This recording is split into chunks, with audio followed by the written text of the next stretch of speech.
Pacientes usando inteligência artificial para o diagnóstico. O que fazer? Olá, eu sou o Dr. Ricardo Moraes, eu sou médico cardiologista e faço parte aqui da AFLA, o maior hub de educação e soluções para a prática médica do Brasil. Hoje vamos continuar a nossa conversa sobre inteligência artificial. Só que dessa vez, o nosso papo é sobre o lado dos pacientes. Como é que eu lido com o uso crescente de ferramentas como o ChatGPT no diagnóstico sem o auxílio médico? Muitas vezes a falta de acesso à saúde, o histórico ruim com atendimentos anteriores ou até a necessidade de ser ator da própria decisão da sua saúde gera um fator de insegurança para os pacientes e faz com que muitos consultem, antigamente, o Dr. Google e hoje as inteligências artificiais generativas numa busca do seu autodiagnóstico. Embora as dores desses pacientes sejam legítimas, esse tipo de comportamento pode trazer riscos significativos e precisa ser alertado.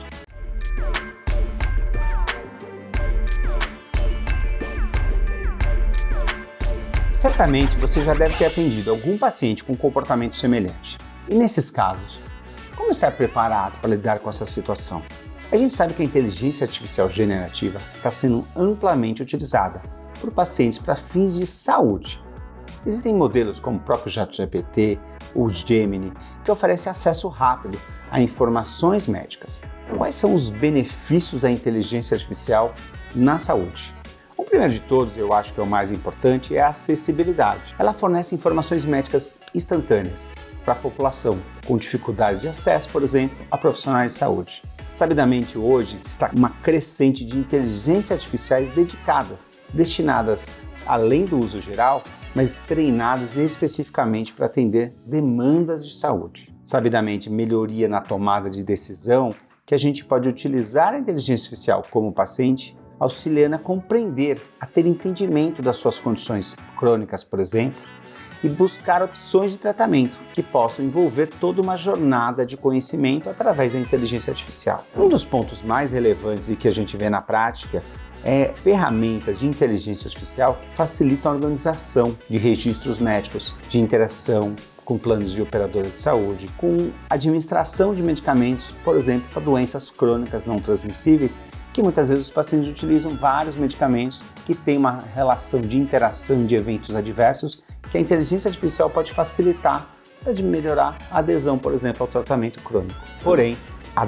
desinformação. Modelos podem fornecer informações muitas vezes imprecisas ou enviesadas. Já discutimos várias vezes sobre os vieses associados ao uso da inteligência artificial como a alucinação, e isso, para um paciente, existe um risco muito elevado. Outro ponto importante é a privacidade dos dados. Dados de saúde são muito sensíveis e muitas vezes os pacientes compartilham esses dados, mas que não conseguem ter garantias da proteção dessa informação. Um cenário importante é a hipocondria digital. Isso mesmo, a hipocondria digital são informações desencontradas e prognósticos que muitas vezes estão fora do contexto. O excesso de informação sem um parâmetro rígido que pode gerar a falta de convicções, por exemplo, de um paciente estar doente, é um passo para a automedicação, o erro diagnóstico e muitas vezes a realização de exames equivocados. Então tá, como é que eu respondo então?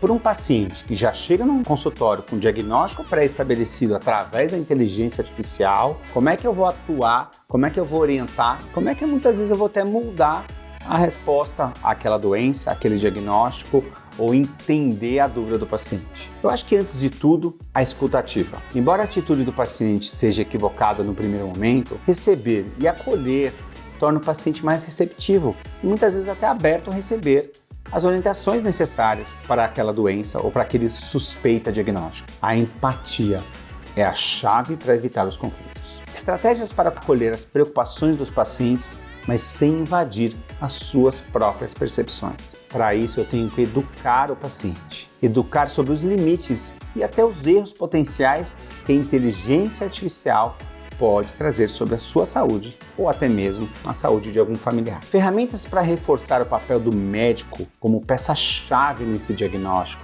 e no tratamento são super importantes para uma relação médico-paciente de confiança nesse mundo mais tecnológico. A relação médico-paciente ela é essencialmente humana. É uma interface de relação e troca humana que traz todo um background, uma história de formação daquele médico, 6 anos de faculdade de medicina, de sua especialização, subespecialização e toda a experiência que esse médico tem para fazer um diagnóstico, para orientar um tratamento, para poder compartilhar com aquele paciente aquele conhecimento de um modo simples, tornando toda a complexidade de uma doença simples para aquele paciente. A gente sabe que a inteligência artificial não tem esse papel de substituir, porque afinal é um algoritmo treinado que vai dar respostas.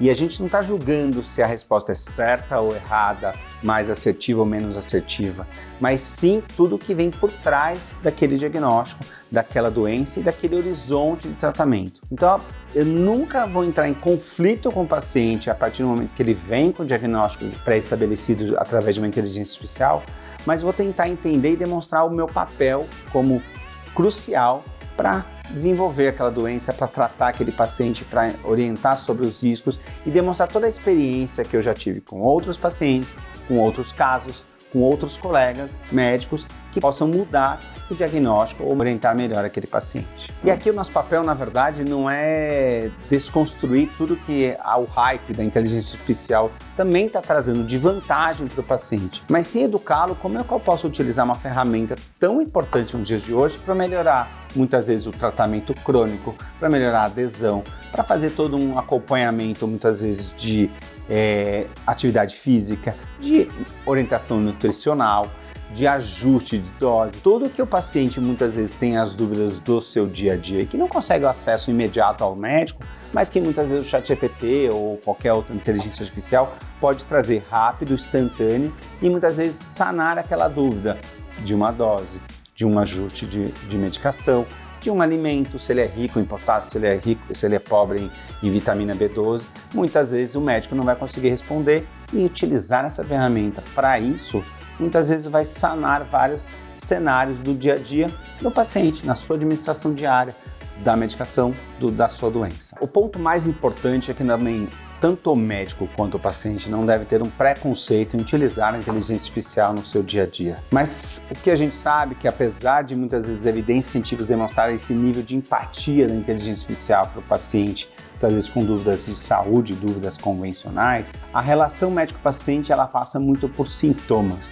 por sentimentos, pela história que o paciente conta e que você todo com a experiência prévia consegue intuir um diagnóstico, suspeição clínica para dizer se é A ou B de doença. Então aqui é um ponto super importante utilizar a ferramenta para acelerar o processo, para melhorar muitas vezes processos burocráticos, mas também não posso deixar de fazer uma boa anamnese, uma boa história clínica, um bom exame físico que vai levar a um diagnóstico muito mais preciso que a ferramenta não consegue. Queria que você utilizasse as dicas que a gente colocou nesse vídeo para poder cada vez mais entender o lado do paciente, acolher essa demanda e demonstrar todo o seu conhecimento sobre a doença, sobre o futuro, sobre o tratamento daquele paciente. Por hoje foi isso, pessoal. Se esse vídeo te ajudou de alguma forma, não esqueça de curtir, de se inscrever no nosso canal e principalmente compartilhar com seus outros colegas.